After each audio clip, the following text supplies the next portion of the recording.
Yati is a housewife in Kuala Lumpur. Having lived here for a long time, she misses her mother's nasi kuning. Can Yati use the latest smartphone and fast internet access to call her mother who is in a remote area in Sabah? Introducing JENDELA, a government initiative to improve Malaysia's communications infrastructure and broadband coverage. This move will reduce the digital divide and enable cities, suburbs and rural areas to receive better quality broadband services. JENDELA will be rolled out in phases.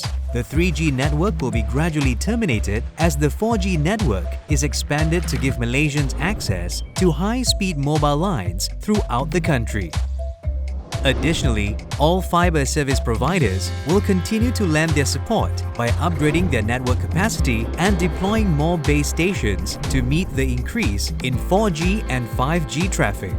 This will pave the way for future technology adoptions such as wireless and fixed wireless access, VoLTE, and 5G to achieve the country's digital agenda.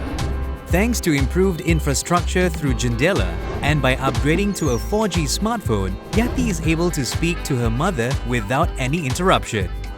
This digital transformation will raise the people's economic status and advance the country's socio-economic progress.